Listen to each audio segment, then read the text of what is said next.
All right, guys. Chapter 6 deals with, you're going to find out that it might seem in the next week and a half that we have, it might, the way we label things might be a little bit different, but you might say, I think I've done this before, okay? Which you have. The first couple sections of this are going to be, they run parallel to the first couple sections of 5.1, 5.2, 5.3. Does that make sense? Once we get into the middle of Chapter 6, we start seeing some new things.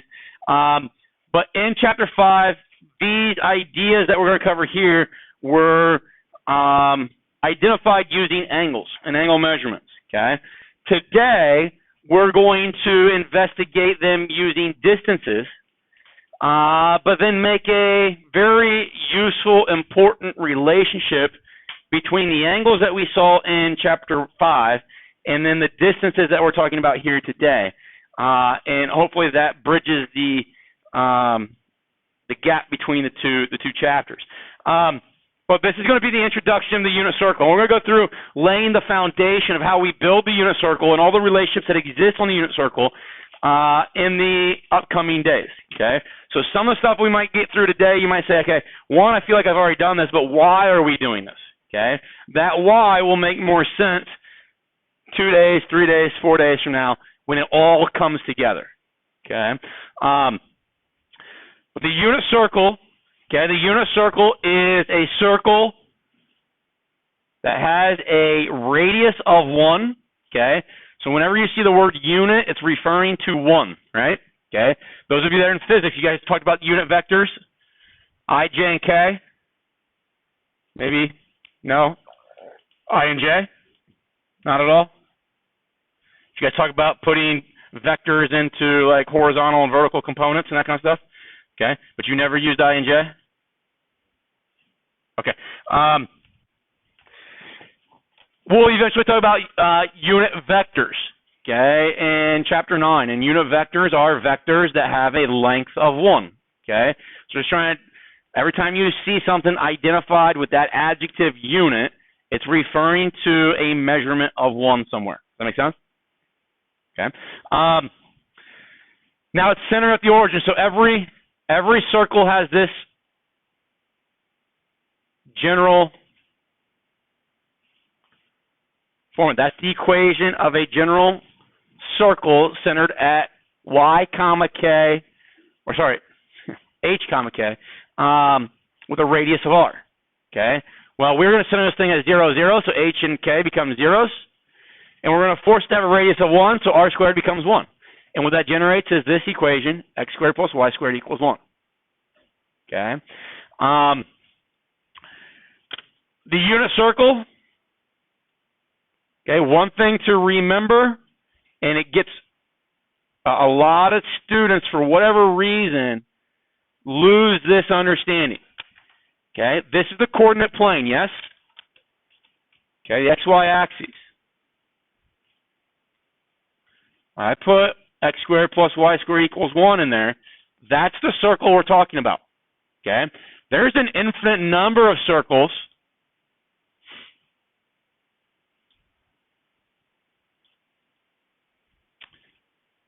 that we could be talking about. Okay, I could be talking about all these different circles. Okay? But what we learn about the unit circle is going to tell me a lot about that circle. It's going to tell me a lot about that circle. Does that make sense? Okay. It's just convenient because of that value of 1 to be talking about that unit circle. Okay. But all of our circles exist in the coordinate plane. What gets lost on us, though, is that existence of being in the plane, the coordinate plane, okay? Because eventually we're going to create this. This is our unit circle right here, okay? And it always scares people because they say, we're going to memorize that, but we're really not going to memorize that, and you already know all of it. It's just a way of organizing what you already have learned into this graphic, okay? But what I need you to understand is that graphic is existing in the coordinate plane. So there is a major grid line right there. There is a major grid line right there. We're working in that little square of the coordinate plane, those four little blocks. So if I were to look at GeoGebra here, everything that we are doing is going to occur inside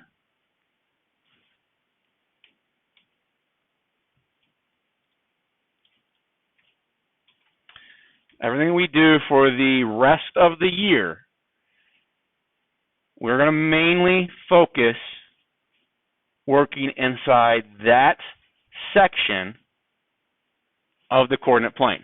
And because we're in such a zoomed in, tight region, a lot of people, because of the way we draw things a lot of times, forget that these values that we're dealing with are simply ordered pairs out of essentially those four boxes in that coordinate plane. Is it okay?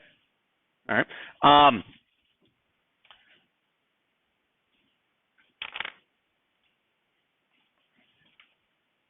Something that they ask us to do a lot of times, and these are just examples to demonstrate our understanding of the unit circle, okay, in this formula.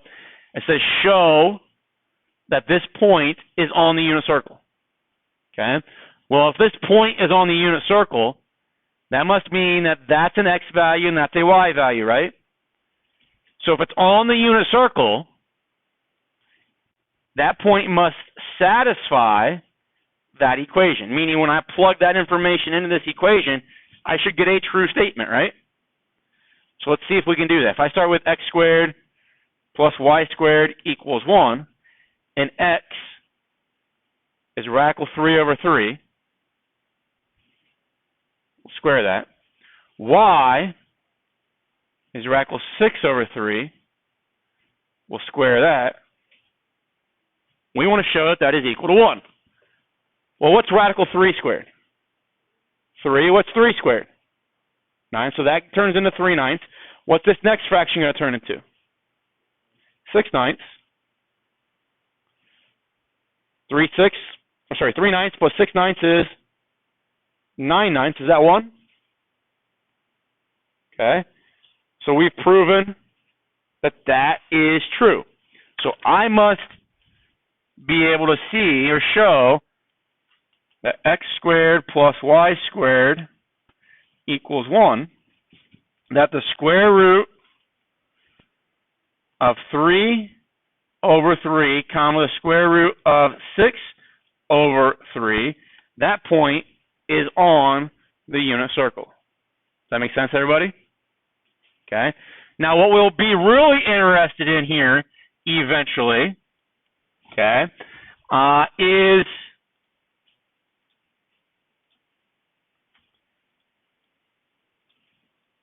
that angle right there.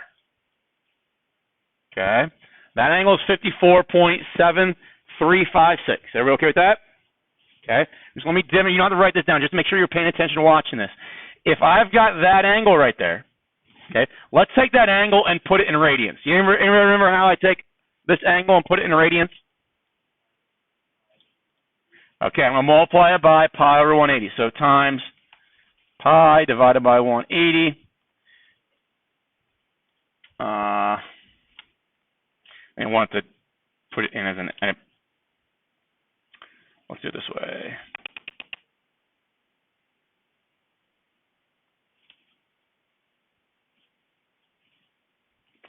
Let's do it this way. 54.7356 times pi divided by 180.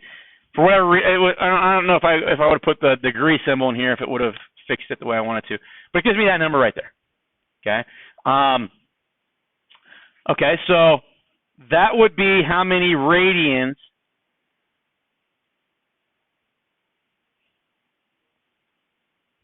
that green angle is. Is it okay with everybody? Okay. What we're going to be demonstrating today and it's because we're in the unit circle. If I look at this arc, so see that red arc right there, correct? Okay. That red arc, okay, using our formula for finding the length of an arc, S equals R times theta that we learned in section 5.1, it says that the red arc on the left-hand side is 0.9553. Is that the same thing as the amount of radians that that angle was? Is everybody seeing that? The green angle we said was 0.9553 radians, and that's see where it says number and A equals 0.9553. That's how I found that. I asked it to find the radians of that angle. We're also now seeing that that arc is the exact same distance. Okay, and that's going to be the connection that we make today. Okay, going off of the relationship that they're going to usually ask us about points on the unit circle. Okay, no matter what point I choose, so let's say I choose that point right there, point A.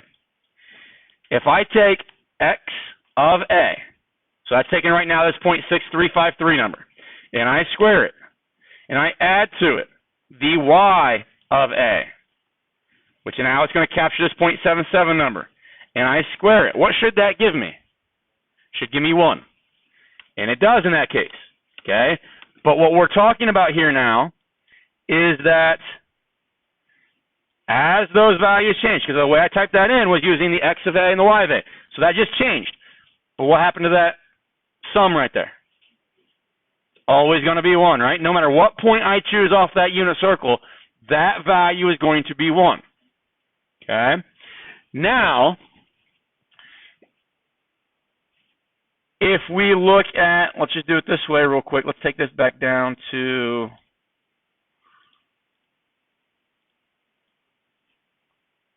just that circle. Let me find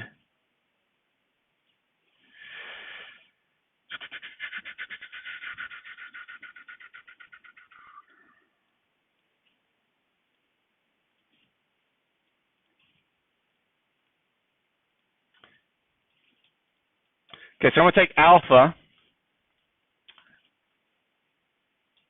and I'm going to multiply it by pi divided by 180. And if I put the degree symbol here, let's see if that will cancel things the way I want it to. Good. It just gives me that number right there. Okay. Now what I'm going to do is I'm going to take and find that arc length again. So that red arc length. Okay. And we're seeing that it is this red number right here, correct? Okay. So I want to see, I don't know if I can change that color. There we go. Okay. So we're going to focus on these two numbers right here. Okay. Remember, this is the angle. This is the central angle. I'm going to make it green. This is the central angle in radians. This is the length of that arc that is what we say subtended by that central angle. So it's the arc that is essentially created by that central angle. Look at those two numbers. As I move A around, do those two numbers ever deviate from one another? Okay, so that's what we're trying to get at here, is that central angle that we worked in chapter 5, identifying and working with, now in the unit circle can be equated to the length of the arc that is subtended by that central angle. Okay, and that's a huge relationship that's going to make this class a lot easier if you understand that. Okay. Example 2 is just trying to get us to understand that a little bit deeper. Okay. It's saying that point P is on the unit circle. So if it's on the unit circle, point P has to satisfy this. That has to be true for point P. Okay. It says point P is in the 4th quadrant. We need to find the y value of this point. Well, do we know the x value?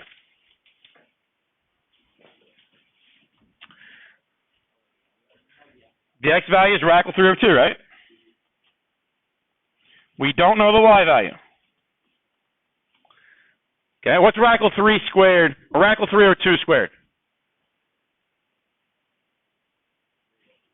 3 over 4, 3/4. So then that's going to lead me to y squared equals 1/4, right? Okay, I'm going to square root. When I square root something, what does that do? What does it generate? Plus and minus, right? Okay. So what's the square root of 1? 1. What's the square root of 2? Or sorry, square root of 4 is 2. Okay. But it's plus or minus, right? So now we have an option. Okay. It says if x is radical 3 over 2. So let me show this on GeoGebra. If x is radical 3 over 2.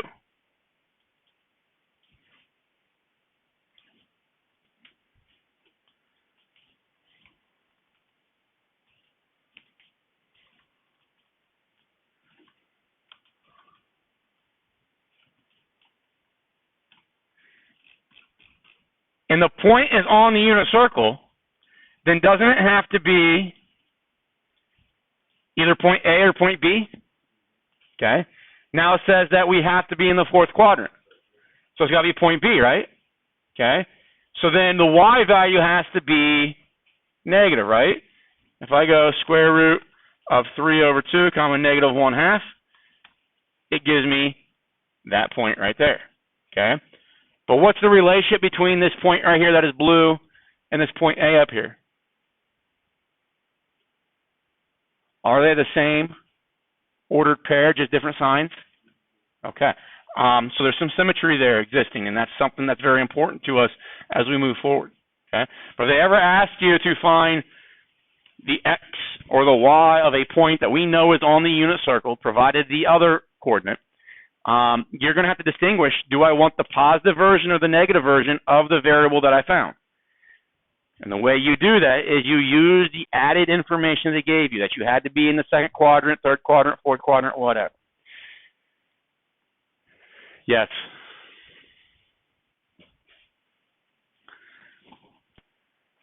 All right, so that gets us to talking about what we call terminal points on the circle. Okay?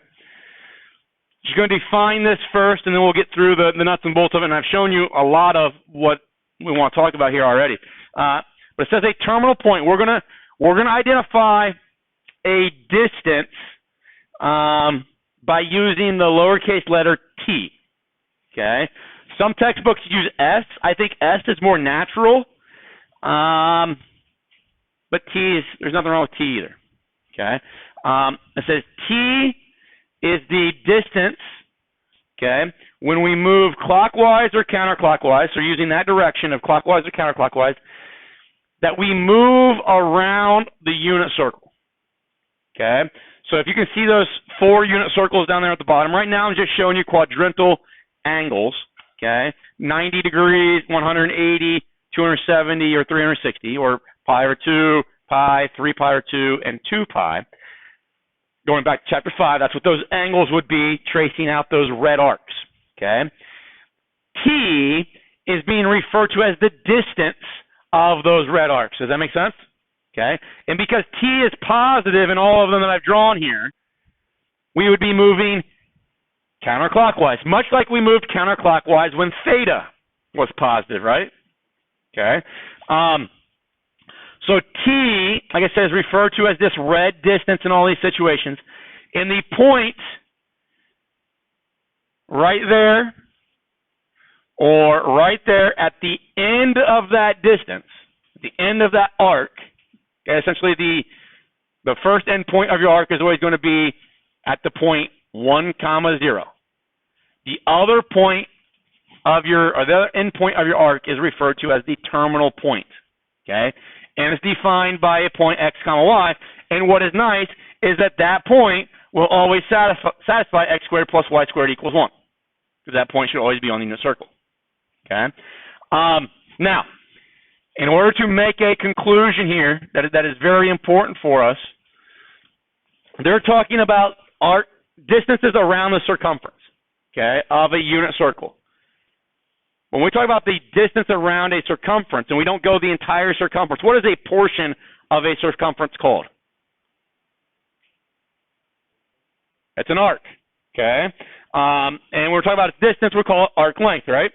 If you remember back to geometry, arc length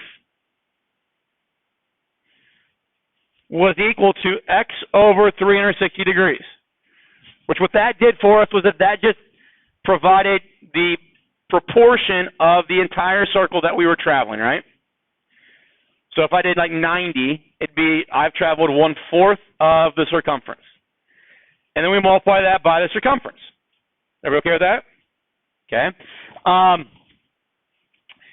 And that's fine. There's nothing wrong with that. Okay. But what we learned in section 5.1 was that arc length, if we're in the radian unit, this thing cleans up real well. And arc length, when we're in radians, so it's going to take place of this thing here, okay?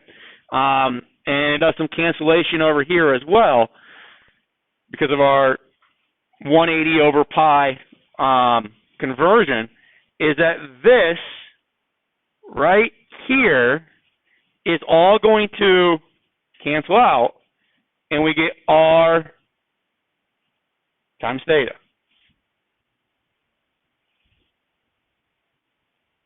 Okay, you guys remember that? If we go back to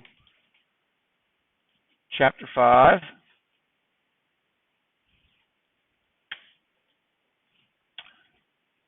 there it was. One of the first things that we talked about. In a circle of radius r, the length s of an arc that subtends a central angle of theta radians is that thing right there. Okay? We just have to make the distinction that our theta is in radians. Okay? Which is going to be nice for us. Okay? So our textbook in chapter 5 said S is equal to R times theta. And S was talking about this red distance. Okay? Right now, we're calling that red distance T. Okay? Which is fine. Here's the link to what we've already talked about. In chapter 5, R could be anything. We saw those questions where maybe we had a bicycle wheel of 26 inches, or maybe we had a fan blade of 13 inches, or something like that. R could be anything. Okay? In the unit circle, what is R defined as? What does R have to be in the unit circle? Has to be 1, doesn't it? Okay, so R has to be 1. So then we see that S is equal to theta in the unit circle. S is equal to theta in the unit circle. Well, S is arc length. In chapter 6, they're calling S T instead. T is equal to theta. Okay, and that is where we then need to write this statement down right here. You want to write it for you. Okay. In the unit circle. Okay. That's very critical that we know that we're working in the unit circle. Okay. So underline it, bolden it, whatever. Okay. The arc length of, how can I phrase this? I phrased it better in first period, so let me see if I can go back to how I wrote that for them. Just bear with me.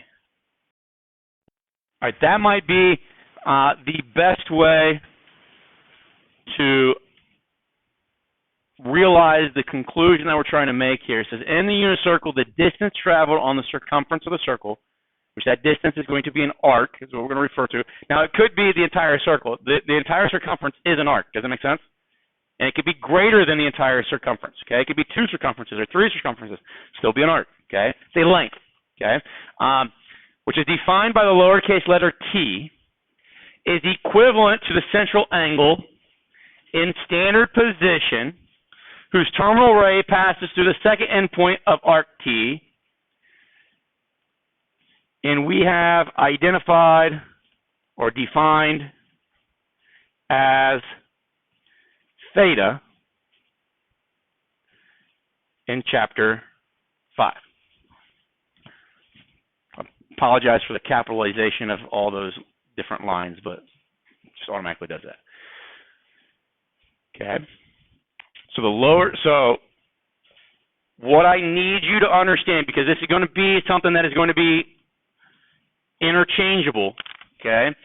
If they're talking about an arc length of pi over 3, we're on the unit circle, they know, or they provide us an arc length of pi over 3, I can interchange that and say that I'm worried now about the central angle, theta, being pi over 3. Does that make sense?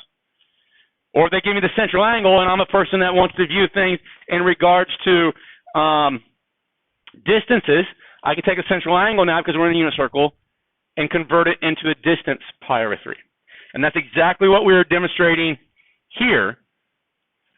Okay, these central angles, okay? Now I know it's being demonstrated here as an angle on GeoGebra, but that 138 converted to a radian is right there, okay? And eventually what we're going to like is like radians of like pi over 3, pi over 6, pi over 4, those types of things, pi over 12.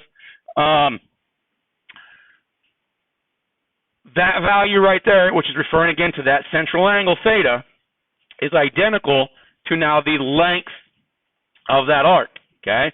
And this is the theta in which we talked about being in standard position, in which the terminal ray passes through the second endpoint of this arc. The A would be that second endpoint, okay? But we can see that that red number and that green number, arc length and central angle, both are identical if we're on the unit circle and the angle is measured in radians. Does that make sense?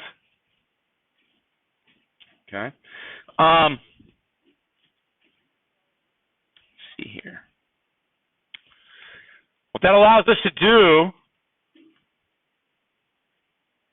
is start talking about reference numbers. You guys remember talking about reference angles? Okay. So if I'm working on chapter 5 and we talk about an angle of theta, if I draw that picture, let's say that this theta here is 2 pi over 3.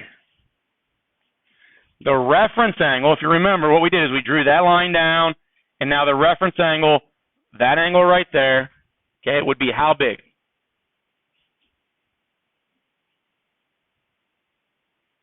Remember, I need to get this ray to become the negative x-axis.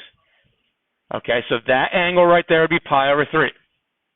We called that theta bar, correct? Okay, that was chapter 5. What we're doing here is something extremely similar. Instead of the angle, though, now all I'm worried about, if I've got my unit circle here, if I travel on the unit circle a distance now, so we're going to call this t of 2 pi over 3. So we're on the unit circle. So this point right here is 1, 0. So that ray, or that radius right there would be 1. How much further in regards to a distance do I need to travel to get to right there? What would that blue distance be? That blue distance would be pi over 3. That is what we call t-bar. Okay? It's a reference. No, we call it a reference number because it's a distance. Okay? Now, interchange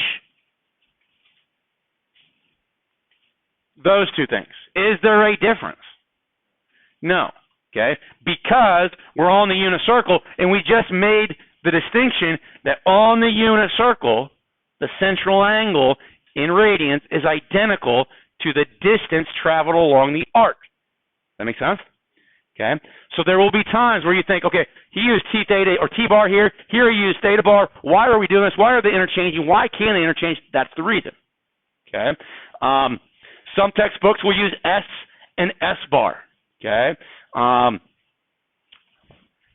Ours uses T and T bar. Okay, but it's what we did in chapter 5 already. But instead of referencing the angle and look at the angle, this is more concerned about a distance. But what is nice is that because of this relationship, if the distance is something that doesn't make sense to you or you don't like working with it in that regard, because we've worked so much in chapter 5 with the angle, then use the angle. Do it that way. That's fine. It'll work. Does that make sense? Okay. The hope is that we can get to a point in the next day or so that we can generate this thing. Okay? This is called the unit circle. And what the unit circle is going to allow us to do, and where it comes from, is the idea that if I put my unit circle down on the coordinate plane, the radius is 1. So if I draw out a 30-degree angle, okay, and I have a radius of 1, so that blue length right there is a length of 1. That creates a point that's stuck, because I use it on the unit circle, that stops right there on the unit circle. If I draw that straight down right there, do I create a right triangle inside this unit circle? Okay. Now, I know, because it's the unit circle, that this radius here, this hypotenuse of this right triangle, is a 1. Is that okay with everybody? And I know that this is 30 degrees. And I know in a 30, 60, 90 triangle that is always 2n, this is always n radical 3, and this is always n. So if I want the x-coordinate of that point right there, it is whatever that distance right there would have been. Well, if 1 equals 2n, then n is a half. If I take a half times radical 3, it gives me that thing right there. Okay? And if n was a half, that gives me that distance right there, which is that y value. Okay? So these points, and this is where I said that eventually people get lost because they forget that they're in the coordinate plane. That point right there, radical 3 over 2 comma 1/2, is an ordered pair for how I go from that point right there to that point right there on the unit circle. Okay? Does that make sense? What's nice about that is now, if you remember, and we'll talk about this in greater detail, isn't sine of theta equal to y over r? But what's r in this case, because it's a unit circle? It's just 1, right? So in this case, we get sine of theta equals y, which don't we know? So if I know that y value, if I know that ordered pair, I now know, instead of grabbing my calculator and asking my calculator to give me sine of 30, I know because of that ordered pair right there, that sine of 30 is 1/2. Does that make sense? Okay. The hope is, though, with reference numbers. So here's the reason we're doing reference numbers. It was the same reason why we did reference angles. Let's say that I'm interested in the sine of, let's say, 120 degrees. Okay. What we're going to do is we're going to trace out. So sine of 1, so we should be doing this in radians. And I know my circle here is in degrees. So sine of 120 in radians is 2 pi over 3. So what we'll do is we'll trace out 2 pi over 3, a distance of 2 pi over 3. And it will be that distance, that's t. Okay? But it is analogous. It's the same thing as what we talked about in the last chapter as that angle theta right there. Is that okay with everybody? Okay. When they ask us for t bar